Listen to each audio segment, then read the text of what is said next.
feels like it is to say first to everyone who's joining us, welcome to all the very varied and various places you are, along with my colleague Karen, who's doing all the behind the scenes work. We're from Elliott Bay Book Company, which is on Duwamish land in the city of Seattle, in the Pacific Northwest part of the United States. And I say that even more, spell out a little more, because we are, all of us gathered are from many different parts of the country and parts of the world. So including at least one person you're going to hear from tonight. We're delighted. In fact, this time is a little different. If you've tuned into an Elliott Bay program before, it's a little different time, but it's allowing us to present from Marrakech in Morocco, the author, poet, editor of many books, and also a huge part of literary culture in Morocco and in North Africa, Yassin Adnan, whose novel, this extraordinary novel, Hot Maroc, has just been published in translation by Alexander Elinson, who's part of this as well. So I mentioned Yassin's in Morocco, where Alex is. It looks like he might be in Rabat, Morocco, but he's joining us from New Hampshire.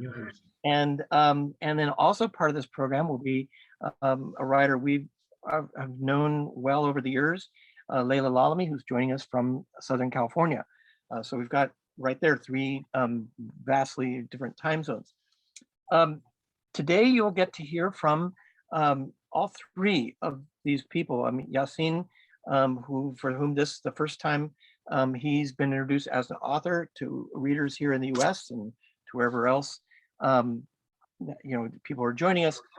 This novel, which was longlisted for the International Prize in Arabic Fiction, first published 5 years ago, and now, just now, in the way time works for books in translation to come, has come out now here in the US.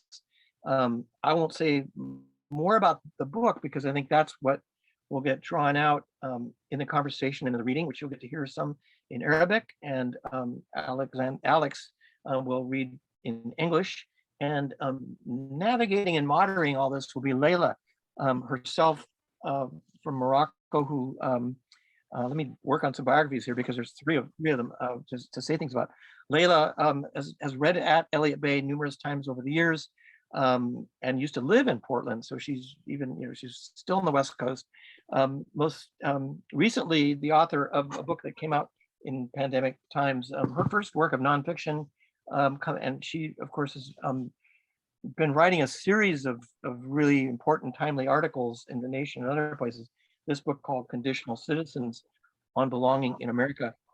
Prior to that, there have been 4 novels, the most recent of which, The Other Americans, was a finalist for the National Book Award.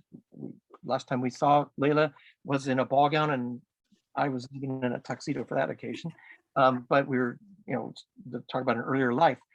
So she will be helping kind of steer the conversations and all that happen. Alex Elinson, who, though he is presently in New Hampshire, is the head of Arabic Studies at Hunter College, and he's translated numerous other Moroccan writers, poets. He's the author of a book called The Poetics of Loss and Nostalgia in Medieval Arabic and Hebrew Literature, and we look forward to hearing him talk, because I think part of this will also be about translation, what he and Laila go to. And again, back to Yassin Adnan, author of 5 books of poetry, 3 books of short stories. He's in Marrakech, but he also does a regular weekly broadcast cultural program out of Cairo, which goes all over the Arab world, and has also done other writing, and then this novel that we're going to get to hear of and from will be this is really auspicious, and we've had other writers do their first, or a very few programs in the US here, so virtual that this is. We are honored that he's doing this with us today. Karen has been putting, and will put, information in the chat about Yassin's book, and also Layla's books and any other pertinent subjects or organizations or places that come up as they do come up. Layla will be giving questions to both Yassin and Alex at times, but we then hope you will be putting questions in. You can put them in, if you can put them in Arabic, I think Layla can handle those. We didn't touch on that, but certainly you'll hear some Arabic today, which we're thrilled about, that should be part of it. And so please, in English and Arabic, whichever, we welcome you all here. And I think, and I will come back at the very end, but now I will give way to the three individuals that you should have a great time hearing. Yassin Adnan, Alex Elinson, and Laila Lalami. Please welcome and thank you all very much. Thank you. Thank you so much, Rick, for this lovely introduction. And Rick Simonson is one of those major figures in the bookselling world in the United States, and somebody I have known for, I think it could be 20 years by now that I've known him. He's really a wonderful book person. And so it's just particularly lovely to have him and Karen host this conversation with Yassin Adnan and Alex Elinson. So I'm going to begin with a few questions for you, Yassin. So congratulations, first of all, on this book. It's so wonderful. And I wanted to ask, because this book begins with three epigraphs. One from a Hadith Nabawi, which is a saying of the Prophet, one from the 9th century scholar Ibn Durayd al-Azdi, and one from the Romanian writer Emil Cioran, which got me wondering about the literary antecedents of this book. And I think this is a good place to open our conversation with the fact that books are born out of other books. I think we're the same age. I remember growing up in a house full of books, just like what you see here. And one of my earliest memories is seeing my parents with books in their hands. And so I did the same. And so, but my parents had gone to French schools during the colonial period. And so when I was exposed to literature, it was mostly in French. Now, of course, decades later, I live in a different country and now I'm, writing in English. And so I'm really curious about your journey to writing novels. So could you talk to us a little bit about how you grew up and the kinds of books you were reading and what you enjoyed reading and how you came to have this impulse to write? Yeah, good evening, good morning. Thank you, Laila. Let me first please say thank you to Elliott Bay Book Company for their invitation. I mean, they have enabled me to join you from Marrakech and to join you from the future, because I'm already in Wednesday and you are in Thursday. So, I know that tomorrow for you is mysterious. I won't tell you about it mysteries. I will keep them for myself. Thank you again, Laila Lalami. Thank you so much for accepting, moderating this panel. And it's an opportunity for me to congratulate you for Conditional Citizens, your new book, and to tell you thank you for the Other Americans, which was a wonderful novel and a very successful one. While for the Moorish tale or the Moorish account, for me, this is a Moroccan novel, not an American one. And this is another debate. And just to respond to your question, I think you know that we never start writing from, there is nothing called the empty page, the really white page. There is nothing of that. When you start writing, you start from your own readings. The first thing you start from is your own readings. And you just feel it's something like a stream. And you are in this process, in this continuity. So when I started writing this novel, Hot Maroc, it was a plot about a very special character, talking about some special problematics, special events, but still, I mean, the idea you have, it's not something new. Al-Hadith Nabawi that I started with, I mean, it just means that the Hadith is talking about can be simply Rahal Awina. Rahal Awina is an example of Ruwaybida that when it was presented by the Prophet for the first time, no one knew what is it about. وَمَا Ruwaybida ya Rasulullah? They were asking him, you messenger of God, tell us what does Ruwaybida mean? And then he gave a definition that applies perfectly for me, I mean, to Rahal Awina. And again, when I started writing, or let me say, when I finished writing, I said, this is a very long novel with a lot of events and plot and subplots and main characters, some not very important characters, all that stuff. It was good for me just to make the reader go from the first page to the main idea.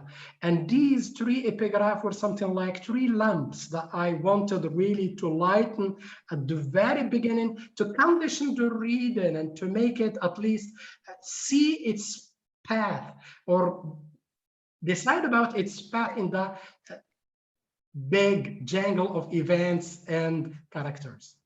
Right. Now, but let me go back to the question. So you were born in SV, right? And you live in Marrakech, Yeah. right? So how did the love of like books and literature develop in your life? How did you come about? How did you where did the impulse to write come from? Yeah, my father is a teacher. I mean, he used to be a primary teacher. And I mean, from the beginning, we have a library at home. Very classical one. He used to be an Arabic teacher, so very classical one with old poetry. And I was learning poetry by heart when I was a child, and I just still remember myself weeping and learning. أبو العلاء المحري أبكت تلكم الحبابة أم غنت على فرع غصنها الميادي. So that has given me that very special relationship with classical poetry, with the Quran, and then later with Najib Mahfoud, Abdul Karim Ghallab, I started reading novels, and I'm convinced today that when you read, you can write. You will never write without some readings behind you, and that's why I mean that library was getting. I was enlarging it step by step. Yeah, but at a moment of time, I just found myself when I started working for television in 2006, and from 2006 till now, I have something like a weekly TV program in which I'm presenting mainly writers and presenting mainly their books. And this is why I just consider myself a professional reader. And when you are a professional reader, you should really do a lot of job not to write. You should work hard not to write. That's true. I mean, and the thing that's incredible about having that sort of upbringing where you were exposed to books from an early age is it seemed so ordinary to me. And it's only later in life when I started going to other people's houses and saw that that wasn't necessarily true. Not everybody grows up in a house that is a house of book lovers, that I realized how fortunate I think we both have been to have had that.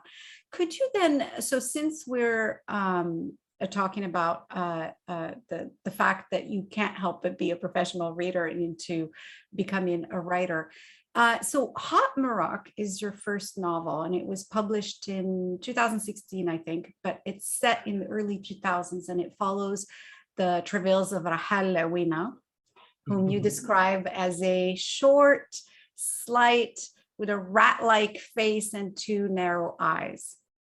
He's a young man with a degree in ancient Arabic poetry. And in real life, he's very shy. He's a bit of a loner, bit of a loser.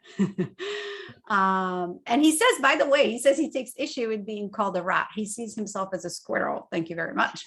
But a few years later, when his wife gets him a job at the Atlas Cubs cyber cafe, social media enters his life and he becomes a different person, and he makes sharp, pithy remarks, and he dispenses his wisdom and he settles scores. So one question I have for just sort of set up the book for the readers, what got you interested in the subject of social media, and especially the personas and alter egos that are created by virtue of being on social media. Yeah. Now, let me just avoid that it was a very personal story. It started in 2011, March 2011. I was at that time working on a poetry book au Côte d'Azur in France, dans une résidence d'écriture. And while working, yeah, at a writing residency, yeah, writer's residency. And at that moment of time, I just was attacked by an anonymous troll. And it was very arbitrary and it was very aggressive. And he really prevented me from working with مزاج جيد. I mean, I was really glad and enthusiastic. In a good space, in a good headspace. Absolutely. And so I just got great energy to write, but I was attacked harshly, blindly, aggressively.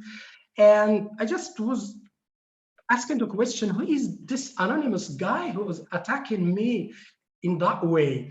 And I said, okay, why don't I just, because at that moment of time, I was writing mainly short stories, and I have published 2 collections of short stories.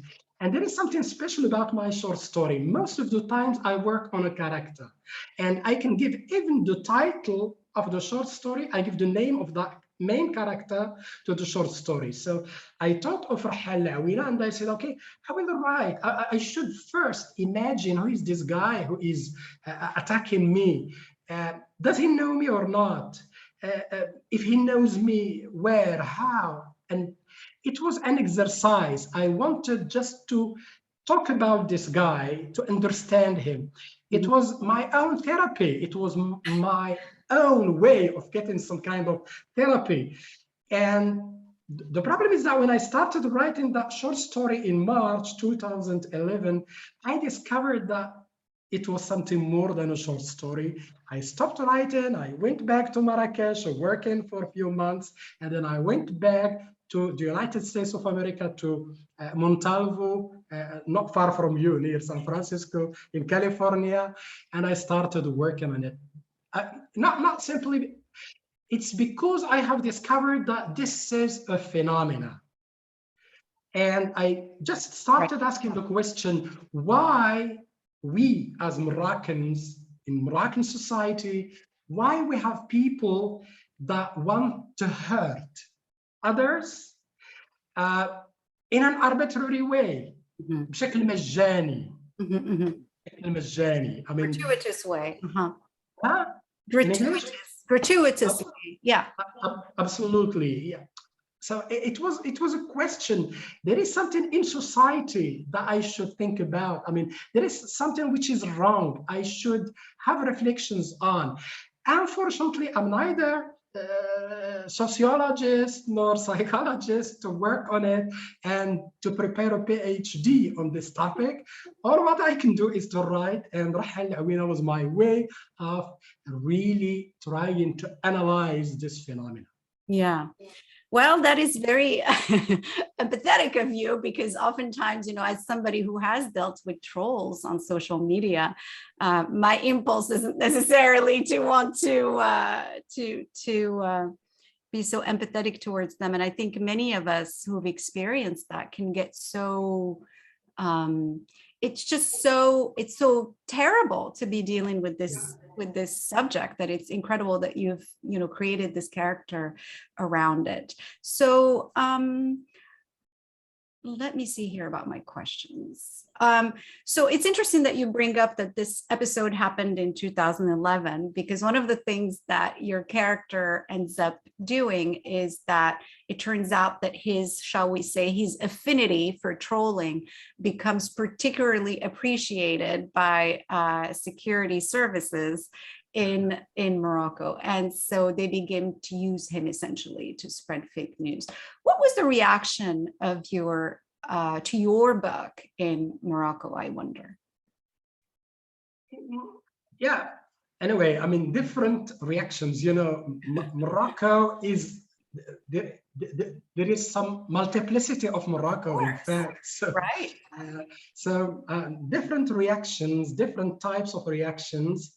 But again, let me just, because I'm really unable to analyze all these types of reactions, and maybe I'm more concerned about why I went to the secret services. Because in the book, I was more concerned with society. Right. This is a social مرض مجتمعي. This is social disease. Social This is a social disease. Mhm. But what I didn't like at a moment of time, it's when I discovered that we want to profit, to use, to condition, to get use of these diseases for the sake of I don't know what. This is something that I didn't like, and I want to condemn in this novel. Mm-hmm. Because, okay, I can understand that we have some people who are there just to poison the atmosphere, internet atmosphere. They are there just to hurt others. But why? Officially speaking, we just want to take these people, to get use of them, to sometimes give them jobs just to do that stupid task. Yeah. So it becomes weaponized in a sense. And I think, you see this in the United States too, where those kinds of trolls become weaponized by state actors. All right, so do you want to read a short excerpt for the audience, and we'll follow this up with Alex's translation? Yeah, with pleasure. Alexander asked me to read from the very beginning, and I, as an obedient writer who respects his translator, I will just read few lines. I mean, maybe the first paragraph in Arabic. That's and good. If you don't mind, Alex, it will be good if you just read it again and read the rest, the whole chapter in English. That will make more sense. Sounds good. Okay, thank you. لم يتصور وفيق الدرعي الشاعر الشاب أن الأمور ستتطور إلى ما لا تحمد عقباه. لأن في البداية يسخر ويتذاكى، فيما صويحباته من الغويات يضحكن لغمزاته المتحذلقة. لكن في اللحظة التي أمسك فيها رحال بخناقه ورجه بعنف، فهم أن الأمور تمضي باتجاه لم يخمنه خياله الشعري الخصب. حاول أن يستدرك، أن يوقف اللعبة عند هذا الحد وينسحب بشرف، لكن هيهات. كان رحال قد أخذته الجلالة لينخرط في المعركة بحماس، لكمة للفم، أخرى للصدغ، ضربة دائرية وأخرى خلفية، ضربات هنا وهناك على سبيل التحمية. ثم جاءت اللحظة الحاسمة، يكتشف وفيق أن كف رحال قد أطبقت على ياقة قميصه لتجذبه بقوة إلى أسفل، قبل أن تنغرز الركبة الضامرة في وجهه مثل سهم مسموم. Okay, it's fine. Take it away. The young poet, Wafiq Darai, didn't imagine things would turn out so badly. At first, he spoke with a derision that made him seem smart enough for his adoring fans to laugh at his clever jibes. But the moment Rahel grabbed his throat and throttled it, he understood that matters had taken a turn his fertile poetic imagination hadn't foreseen. He tried to set things right, to stop the game right there and beat an honorable retreat. But no, Rahel had been seized by a sense of loftiness that plunged him into battle. A punch to the mouth, another to the temple, a roundhouse kick, and another one from the back, blows raining down here and there. But this was just a warm-up. Then came the moment of truth when Wafiq found that Rahel had grabbed his shirt collar to yank him down so his skinny knee could jab his face like a poisoned arrow. A hard knee like a sharpened rock, breaking the surf slamming into it, like a knife piercing flesh and bone, resulting in a burst of red rivulets flowing from his mouth and nostrils. Rahal Lawina, short, slight, with a rat-like face and two narrow eyes, only resorted to violence when he felt suffocated and consumed by feelings of insignificance.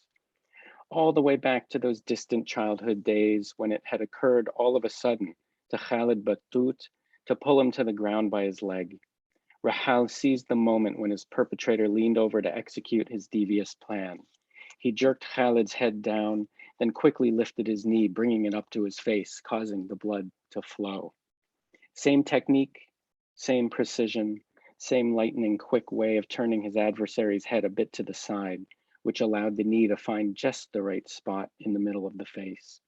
This was how Rahal had always concluded his battles over the course of his 25 years. His decisive blow always came from the same source, the knee that was usually swiftly aimed at the face, specifically the face. Of course, Rahal didn't always resort to hitting, but when he did, things had to be done decisively. Rahal only destroyed his adversaries and opponents in his dreams. Ever since the age of 10, when Khalid Batut had tortured him for 3 straight years, unrelenting in his awful mockery until after Khalid got his elementary school certificate and began attending Mohammed bin Brahim Middle School, luckily far from Abdul Mumin Middle School, where Rahal would go a year afterward. Since those long gone days, he had settled all of his accounts in his dreams. He would pay his adversaries back twofold, and always in the same way, with the same quick blow from the knee. It's true that in reality, his knees would knock together as soon as he found himself in a difficult situation, and more than once he had shocked his classmates by fainting in class just because the teacher had surprised him by asking him to go up to the board. But of those two same knees, the ones that in real life knocked together in fear, the right one became all powerful in his dreams.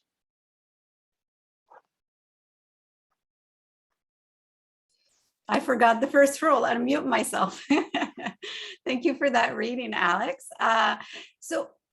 Excuse me, how did you hear about the work of Yassin Adnan, I wonder, and what made you interested in this particular novel? So I'm a professor of Arabic literature, so I read a lot about Arabic literature, and I'm on all the sites. And so the first time I heard about Yassin and the novel was when the book was longlisted in 2017 for the Arab Booker Prize. Mm-hmm. And soon, I read that announcement. I read reviews and articles and writings about the book, and it sounded, it grabbed me. And so I got a copy and I read it and I loved it. And what did I love about it? I mean, it's I don't know, maybe it's the the shy, awkward fellow who gets his degree in ancient Arabic literature, much like myself. I don't know. Maybe, it's, I think that what really, I mean, this in many ways, it's a very, I sort of reacted to this novel in a very personal way, which I think many people did. I mean, I think that's why it has been so popular in Morocco and in other places. The years that this novel covers, talk about are sort of years that I was in Morocco for. I mean, I've spent, periods of time over the last 20 years or more in Morocco, but the cyber cafe, I mean, this is a place where I spent enormous amounts of time, and these people and these characters who are in these places, and the ways that people interact with one another, I could hear them, I could see them interacting. And so, it was just, there was many things about the novel that grabbed me. The language of the novel really grabbed me. I mean, I teach at Hunter College in New York City. I teach Arabic language and literature, and I'm very interested in the ways in which, or the way language, the diversity of language and sort of, the different registers that exist in any language, I mean, and Arabic included. Arabic is a language that, many will say it's unique, it's different than other languages around the world because there's a written register, there's a spoken register. And that it's actually much more complicated than that. I mean, within the written register, there are registers, there are different ways of writing, depending on who you're writing for, whether it's journalistic writing, whether it's political speech writing, whether it's religious pronouncement writing. And then the way people speak is also very different depending on your social class, your educational background, who you're speaking to, where you're speaking. And what really grabbed me about this novel is that Yassin, I mean, has such a good ear, I think, and I think he's a very good listener to all those voices that are around him in Marrakech and Morocco and beyond.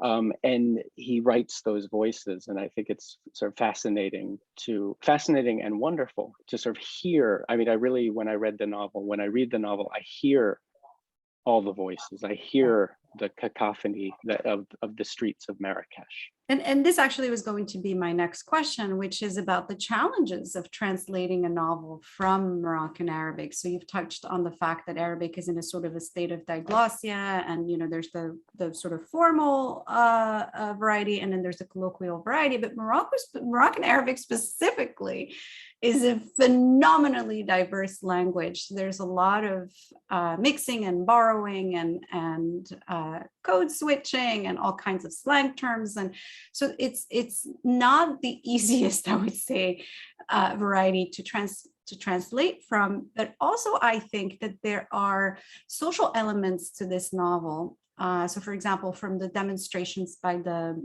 UNEM, the Union of Moroccan Students at University, the fights between different student groups, the politics of urbanization in Marrakech in the 1990s. And so did you find it, like, how did you cope with the fact that you had these very specific social elements that essentially require a great deal of context? Like, how do you render that in sort of fluidly in English? Can you speak to some of these challenges? Yeah, that's a great question. I mean, it's true. It was a very challenging work to translate because of all these different voices, both in Darija, in Moroccan Arabic, and in formal Arabic. I think the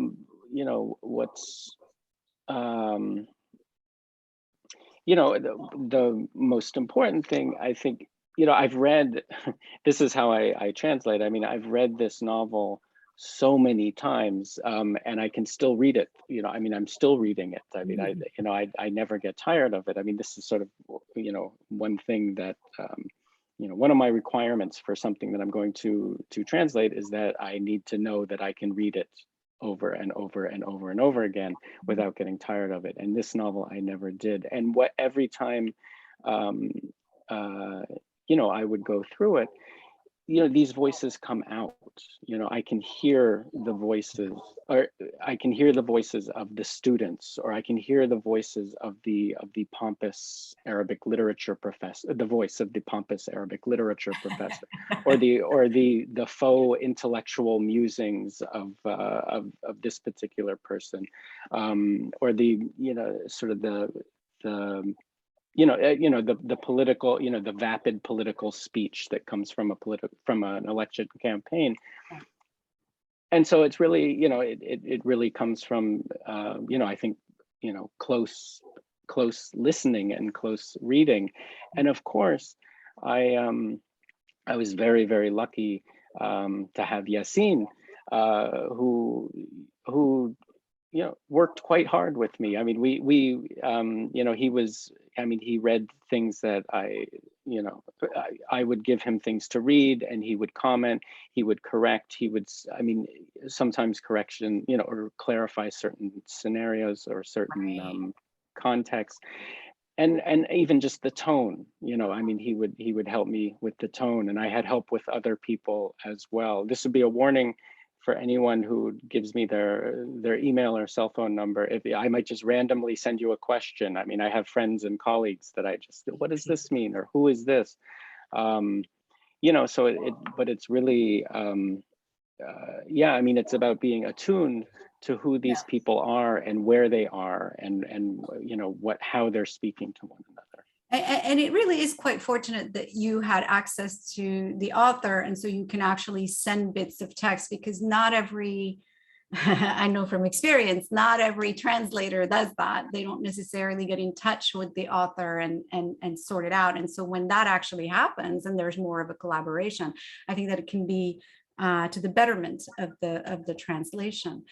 So this book comes out in the middle of a pandemic, but was the bulk of the translation or work done before COVID, or were you working through Zoom, or how did the process of collaborating with Yassin come about? How did it come about? I'll tell you how it came about. I mean, well, to answer your first question, yeah. I mean, yeah, I mean, the translation work was largely done, pre-COVID, and so, we've been in different stages of production, I guess we could call it, over the past year and a half or so. I met Yassin, as I said, I heard about the book in 2017. I read the book, I loved the book, and and that was it. Quite by chance, I was speaking with a friend, an old friend of I think 20 years or more, who may or may not be here, Naima, a good friend in Rabat. And I was just telling her about what I'm doing, and I'm working on Arabic translation these days, and I've been working on Youssef Fadel, another author. And she's, we talked about translation for a while, and she said, "Oh, you should meet my friend Yassin." And that's how we were introduced. And for the better part of a year, we corresponded. I mean, Yassin and we were introduced over email, and we corresponded, I think, for about a year over email. Yeah, I mean, just getting to know one another and working together on the translation. And then I think it was in 2018 that I went to Morocco, and sorry, sad to say that was the last time I was in Morocco. I miss it, and I'm due to go back. And that was the first time that I actually met Yassin, was in 2018 in person. And I remember taking the train from Casablanca down to Marrakech, and him picking, for a long train ride, I think 5-6 hours, something like that. And him picking me up at the train station. And he had a whole tour set up for me to go to all of the sites of Marrakech, all of the sites of Hot Maroc, to see where did Rahal Noina go to middle school and high school? Where was the Atlas Club Cyber Cafe? Where did Rahal live with his wife in the Medina, the old part of the city, etc.? And so, I mean, it was really just sort of a lovely experience. But we really, we've been working on this, quite closely from the start.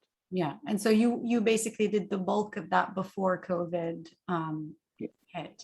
And so going back to you, Yassin, so throughout the novel, the characters are described using animalistic traits, or else they're compared to animals like cows and greyhounds and hyenas and lizards.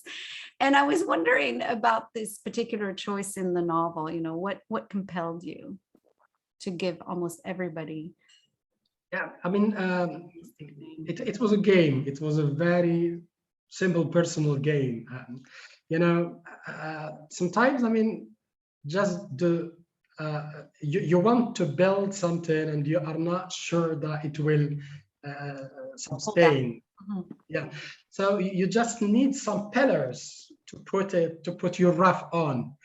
And for me, I mean, it was something like, I just want the characters to be clear to me first as a writer. I'm saying this one, something like a chameleon. So let me work on that special animal. And that one is pelican, and this one is something like, and at a moment of time, it was just to make things clearer for me, les traits de la personnalité, these features. Yeah, the features of the personality, to make them clear to me.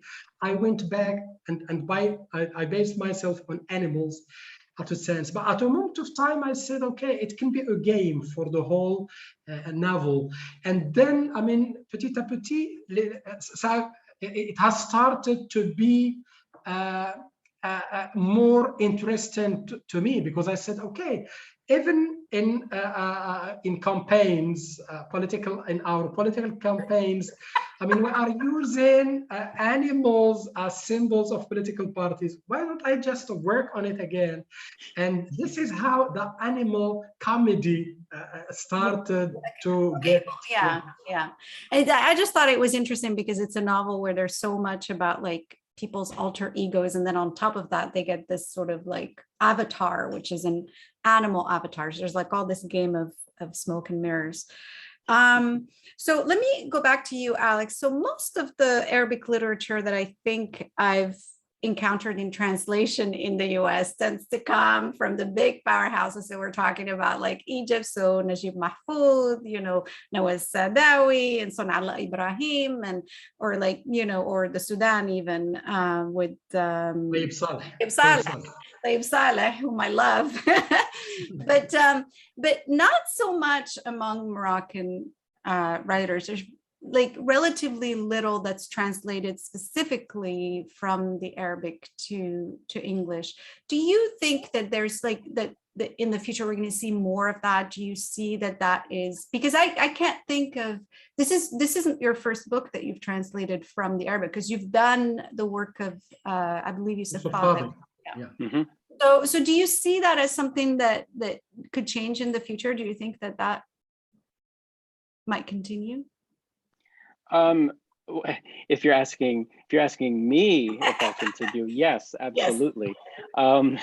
You know, I guess in general, I hope to see that more in the future. I mean, it's true that, you know, I think that Moroccan, I mean, there's a lot of great work in Morocco for sure, and I would love to see all of it translated. I mean, it's very true. If you compare Arabic literary production in Morocco to that of Egypt, for example, there's no comparison. I mean, just in terms of volume. It is also a bigger country, so we are a smaller. No, of course, and Egypt has a longer history of you know, I get novels and short story writing in Arabic than Morocco does, and that, you know, that's very much tied to colonial history in the various places, colonial and then post-independence history in the various places, you know, and so in Morocco, I mean, there's much more. I mean, there is Moroccan literature written in Arabic and Moroccan literature written in French, and then there's also much more translated literature into French than there into other languages, just because of those ties between those cultural colonial ties that existed and continue to exist between France and Morocco. So I hope to see more. I think that there is more Arabic writing. I mean, Yassin can speak much more to this than I can, but I think there is much more Arabic writing going on in Morocco all the time. Right. And with that, I hope that there's also more translation as well. Right. I just want to add something, Laila, if you don't mind. Of course. I mean, I think we have a real problem. Moroccans that write in Arabic, is that, for instance, let me talk about translation to French, because it's more important for us as Moroccans, because, you know, we have some Moroccans, citizens that read in French, and my book, for instance, need to be translated to be read by Moroccans first. I mean, I'm not talking about reading it throughout the world, no, by Moroccans. Yeah. But still, good translations are made in France, not in Morocco, by French publishers, not by Moroccan publishers. Unfortunately, this is how it is. And again, when you go to France, for instance, my book was translated by Aclaimed. It was the third Moroccan writer that was translated by Aclaimed. Alors que Sindibad, which is the collection of Arabic literature, I mean, a lot of writers from throughout the Arab world. I see, yeah. Yeah, when you tell them, okay, but why you are not translating Moroccans? They say, why should we translate Moroccans? Moroccans write directly in French. You see, it's such a terrible situation. It's like being caught between a rock and a hard place. Wow. Yeah, so for them, okay, if I want to translate Arabic literature, then from Egypt, from Syria, from Lebanon, from the Gulf, but why from Morocco? We have already great writers that write directly in French. Oh my God, this is like the Moroccan conundrum. We are trapped. We just feel as if we are trapped. Oh my goodness. Well, thank you so much for that perspective, both you, Alex and Yassin. And I believe we have some questions, so I'm going to have to put my glasses that see here what I have. So the first question comes from Laura Torres. Hi from Mexico. Hi, Laura. Congratulations to Yassin for this new edition of Hot Maroc. According to my understanding of the reviews, the theme of the novel is about a relationship and the deceptions that the protagonist makes in social media. Do you think it is a specific situation of Morocco, or is it a context that be located anywhere in the world? I don't know, but I think if it was something specific to Morocco, the book won't be translated. So, and I don't, Laura, who is a friend, who is a Mexican friend, and thanks God, she reads English and she's waiting for the book to be translated to English. So otherwise, I mean, it's still taking some time to be translated to Spanish. It will be an opportunity for her to discover that the book can talk about the Mexican situation. Why I'm saying this, because she had told me once about some problems she had on internet herself. So yeah, I don't think this is a Moroccan phenomena. I think it's something international. The idea of this is that there are some people who are aggressive but coward at the same time. So before internet, it was impossible for them to express their aggressivity and their hatred. But now with l'anonymat, with l'anonymat that internet gives them, they just find it. There is room for them to be aggressive, to hurt, to poison, and I think it cannot be only Moroccan. Yeah, I mean, yeah, it's definitely a situation that Americans deal with as well. But, you know, I feel the need to kind of put a point of protest against the power relationship in these translations, because I was just in Morocco this summer. And I mean, in any bookstore, you find plenty of American books in translation. I mean, I remember seeing even titles like "Who Moved My Cheese?" Like there's no getting away from titles like that. And you know, the opposite, and that those are very specific titles to very specific American situations, and yet they get translated everywhere. But then the reverse is not true. So it has to be something that appeals to American audiences to get translated, which I think is so unfortunate. All right, next question is from Margaret Litvin. Hot Maroc is such a deliciously dark book. Everyone is corrupt. Everything is for sale, and the Rahal is a little fish in a big and truly feated pond.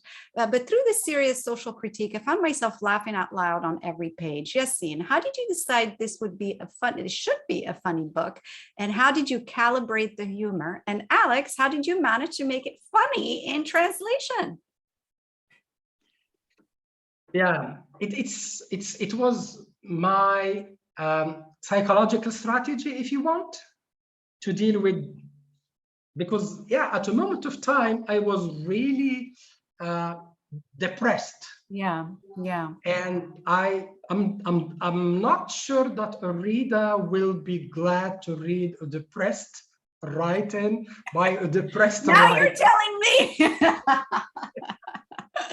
So I said, okay, maybe some humor, and humor again is something very Marrakech, as you know, Laila. And I said, okay, I have spent a lot of time when I was a child at Jam El Fna, and I have read a lot of humorous books. And so why don't I just use humor to make it possible for the reader to deal with such, yeah. It is very dark. And Alex? The Arab poet Mutanabbi says, ولكنه ضحك كالبكاء. ولكنه ضحك كالبكاء. I'm going to leave that one for you, Alex, to translate. Poetry, I'm not touching. Alex, put that aside. Yeah. So your question about your answer about humor. So, well, first of all, hi, Margaret. I appreciate, or I'm very happy to hear you say that I managed to make it funny in translation. That makes me feel good, because of course, humor is one of those things that can be extremely difficult to translate. When I'm in Morocco, you know, the three words that I fear hearing more than any other words when I'm speaking with, when I'm talking with people in Arabic is I have four words. I have a joke. And it strikes fear in me because I know that I'm going to have to listen carefully, understand everything, understand the context, and then somehow figure out whether it's funny or not. And if not, I have to laugh anyway. And fortunately, I started with good material, and I think, this is a very funny novel. And I think, Yassin, Laila and Yassin have pointed to the fact that there are things, aspects of this novel that are very Moroccan. Very, very Moroccan. The context is very Moroccan. There are political discussions that are very specific to Morocco, and might be very, somewhat, it will take some work to understand, not too much work. No. But what I found honestly about the humor is that it comes through immediately. That the characters that Yassin writes are, the characters and the situations are inherently ridiculous. These are ridiculous people saying ridiculous things, treating each other in viciously ridiculous ways. But all I can say is I'm glad that or I'm happy to hear that the humor comes through, and I think that the success is, or that success can be attributed to the fact that the original writing, is sort of inherently humorous. It's not specifically, humorous just to a Moroccan audience, but rather these characters are people that I think we all would recognize and cringe when we hear what they're saying and laugh at the same time. Right, they're inherently comedic. And next question is from Omar Barrada. Wonderful to be here with you all. Could Yassin say something about the experience of writing a novel, and a long one at that, in comparison with the genres he had previously explored, like poetry and short stories? So the difference in between writing and writing. Hi, Omar, who is a friend and a poet that I personally love. Maybe Omar knows that I'm a poet, and we are poets, friends. Mainly, we consider ourselves poets. And I really consider myself a poet that writes prose. Till today, I'm mainly a poet. Mm-hmm. But because I have always been busy, all what I can write are short stories. And I have 3 collections of short stories. And I had always the impression that some of my short stories can be developed. And as I told you at the beginning, I mean, I work on characters. I have a short story called, for instance, Abdul Mas'ouf. It talks about a left militant that becomes minister in Morocco. And doing this trip, and I was working on that trip from slogans, left slogans, to do Makhzen uniform and all the stuff. And for me, that short story, I said, if only I had enough time, that could give at least a novella. It's the same again. I have a short story that I have written about Faisal Attar, talking about a guy who was losing, he becomes crazy, but he is still not aware of the fact that he is crazy, and no one is aware of that. That when you go from being a normal being to become sick, and again, it could give something like a novel. When I worked on Rahel Awina, maybe because I was hurt enough, I said, okay, now I will work more, I will give more time to this character. But I have never thought that it will be possible for me to write something like 500 pages. That's too much. So, but what I mean, when my friends, readers in Arabic, French, and I hope in English too, they said, okay, at the beginning we say that it's too long, but when we start reading, we say it's not as long as we thought at the beginning. All right, so we seem to be running out of time, so we're going to take one final question, and this one is from Elaine Ellinson, which something tells me she's a relation. It's my Aunt Elaine. Hi, Elaine. And Elaine, with the translator and the author, describe when they would use the original Arabic word or phrase rather than translate it.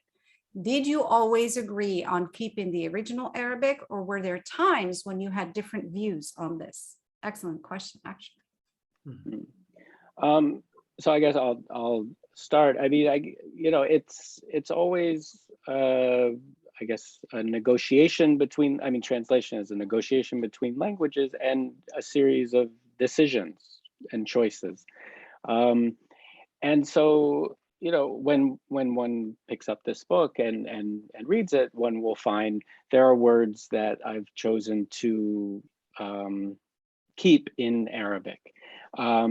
And most of the time, some of the time, I might sort of do a stealth gloss or something between parentheses, but something that fits into the narrative very smoothly. I'm very much against glossaries, footnotes, that sort of thing in works of literature. I think they're distracting. And, there's certain words that I think, it's not that they can't be translated. I think, I think most things can be translated, but there are certain words, expressions that just, it's a decision, they need to stay in the Arabic or in the non-English. And why is that? Well, these words, I mean, maybe they're articles of clothing or food items or certain expressions. They have meaning. These words have meaning beyond the dictionary meaning. I mean, you hear the word and it has meaning. The sound of it has a meaning. I mean, the word Habibi should be in English. If it's not already in English, it should be there. It's my darling, my love, my dear. But the word Habibi has a different, not a different meaning, a different connotation, but it resonates differently. It hits the ear in a certain way. Our articles of clothing like the jalaba, which is, I don't even know, is it a kaftan in English? I'm not even sure what the English word is. A long robe that Moroccans will wear that sometimes has a hood on it.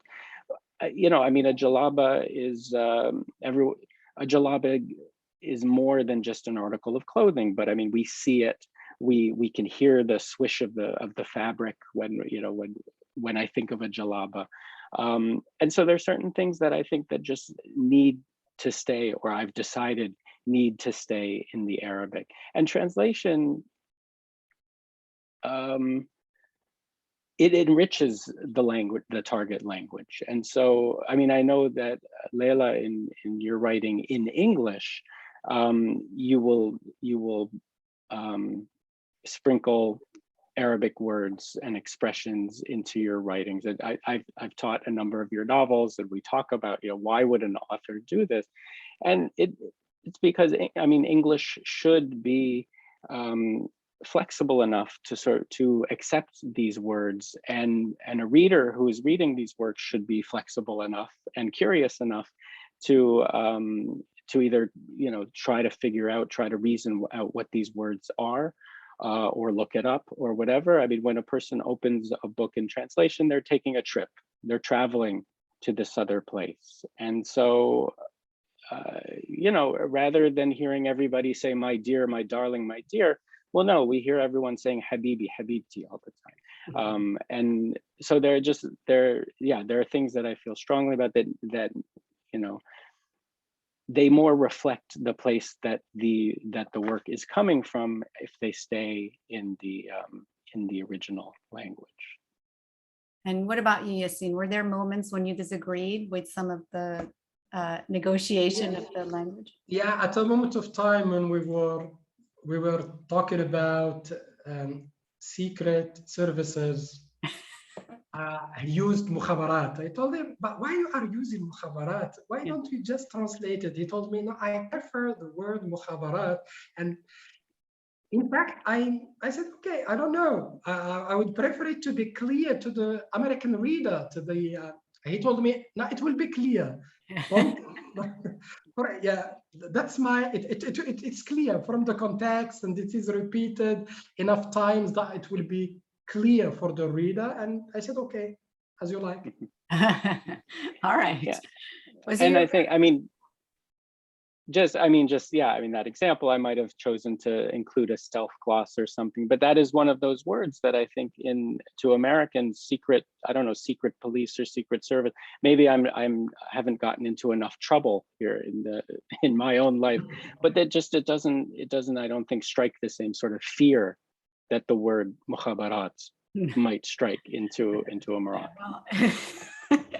It's all relative, I guess. All right. Well, thank you so much to both of you for this wonderful event. Thank you, Yassin. Sorry we've kept you up. Goodbye from, what is it? So now you're in tomorrow. So this is a goodbye from yesterday. Yeah, absolutely. Yeah. Goodbye from yesterday and goodbye from tomorrow. Thank you, Laila. Thank you so much. Thank you, Alex. Thank you, Rick. Thank you, Alex. Well, Yassin, I will say, actually, we can say even more globally. There's, I think, someone with us from Australia, so they're even farther into the future than you are. Yes, but and Laura writing us from Mexico, and you have some others here in Marrakech with you, staying up late with you, Yassin. This has been marvelous, all three of you, and what I think the group here who's been attending. Family and friends. You've got a colleague in here, Alex. I think your classics, David at Hunter. Thank you, David. A future possible student of yours, Alex. The wonderful poet, Dunya McHale, is one somebody I can name in sight. As I wondered, Yassin knows, and there have been other writers that Yassin's identified, and probably yet others. So we again feel greatly honored to be able to be part of this with all three of you in bringing Hot Maroc into readers' hands in the United States, finally, 5 years after it came out to great acclaim in the Arab world. And thanks greatly to Alex Elinson's translated work here. And this is his first, the translated work this substantial. So that's well done to you too. And yes, it's Yassin, we hope to get to read more your poetry too over here. I hope that comes to happen in time. Well, we couldn't have all been globally here if we were in a room in Seattle. The one wishes for that. Laila's been to Seattle and to our bookstore, and I hope someday, Yassin, you can get this way when we can do that kind of thing again. And you too, Alex. Maybe you'll be in New York before that. I don't know. That I assume Hunter would be a more convenient place, handier to get to from Morocco than Seattle might seem. But thank you again, and Karen again has put words on Hot Maroc, and yes, the Marrakech Noir. We've had Mazem Mengesti, who's a friend, I think, of Layla's from Addis. She did Addis Ababa Noir, that great series of anthologies from around the world, which get people to write in genres they don't usually write in or always write in. So thank you again, everyone. And yes, now you can get some sleep, Yassin. Thank you so much for giving us your time, and hopefully more to come. And thank you again, Alex, as well. And Laila, good to see you. Always. Thank you very much. Thank you all. Everyone. Enjoy the break from teaching and have a good time. Take care. Bye. Bye. Bye. Thank you so much. Bye. Thank you so much. Bye-bye.